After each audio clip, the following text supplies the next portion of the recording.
My name is Norm Pigeon. I was born on March 6, 1955 in Allegan, Michigan.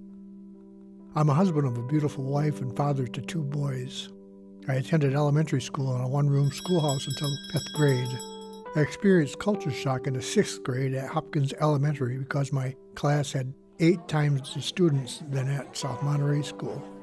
I was one of a handful of Indians in an all-white school and stayed to myself most of the time. I excelled in school and was already reading at a 12th grade level. When I was 14, I had my first encounter with alcohol. My neighbor used to make homemade dandelion wine and offered me some. I remember when I was 6, I saw my father drinking beer in a car with other men, and I'll never forget when he threw me against the wall in a drunken rage because I didn't answer his question right. At that age, I didn't understand what was going on. My father would be gone for weeks or months at a time, and I would hide with my brothers in the sand dunes to watch for our father when he came home. Time had passed, and I went to my first party with my brother, got drunk, went home, and passed out. I started drinking on weekends and couldn't make sense of it. Why was I doing it? My grades were suffering, but I didn't care because I already knew everything I needed to know. So I passed my classes to remain in sports. I loved running cross country, track, and basketball was my favorite. My mom was against drugs but wouldn't bat an eye to give me her prescription diet pills, actually Boxcar and Black Beauty Speed on track meet days. Speed became a part of my life to help me stay awake all night at work and to go to school during the day, and then pot daily when I was a junior and senior in high school. In 1973, at the age of 18, my girlfriend and I moved in together and we got married 4 years later. I had become addicted to alcohol and cigarettes and lost my teacher's aide job at the elementary school because of the alcohol. I was sent to jail for that.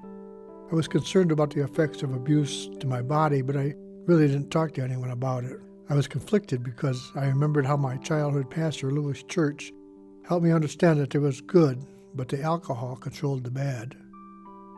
A library cart came by my jail cell and I pulled out a Bible because I thought it could help me. I used it for strength and inspiration to help me make it through. After I spent 2 months in jail, I decided to go to a trade school for carpentry.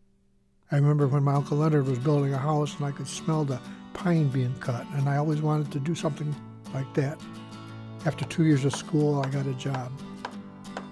In 1995, I started my own construction company, and in 1999, this guy asked me to join him 50-50. He said, "I have the tools and connections, you have the smarts." We joined and built many houses, including log homes and even doctor's offices. In 2002, he moved to the UP because his father-in-law got sick. My mother-in-law died before 9/11. My father passed away in 2002, my mother in 2005, and then my father-in-law in 2009. The grief added to my anxiousness and sadness. I had been sober for 24 years and I wanted to escape the pain.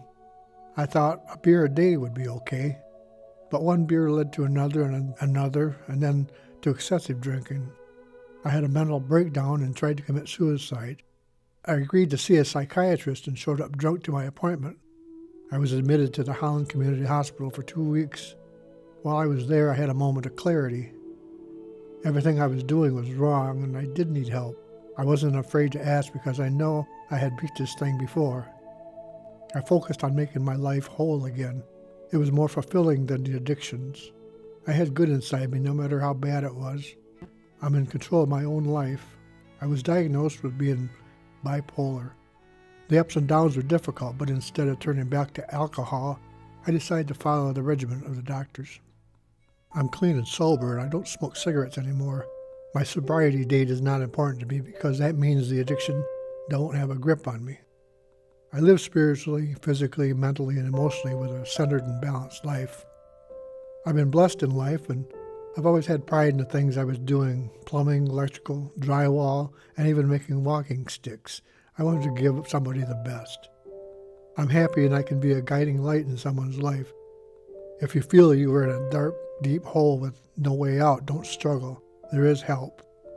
There is strength in willpower, and there is strength when somebody is willing to listen to you. If I can be of help in the smallest way, I'm willing to help. Later in life, I learned about historical trauma. I realized that my parents were subjected to boarding school, loss of a parent at a young age, racism, and many other traumas, factors that may have contributed to their own addictions or mental illnesses. They were not perfect, but I still loved them. I appreciate the service my father gave to this country during World War II. I was told he was the most decorated soldier in Allegan County, if not Michigan, and he was an excellent black ash basket weaver. Adam and Jesse, I'm sorry for not always being available for you, but know how much I always loved you. I respect my wife for who she is and for all her accomplishments. This coming May, we'll be celebrating our 40th anniversary. Leslie, I love you with all my heart. Thank you for the way you have taken care of me for my whole life. And puppy dog, you are my shadow.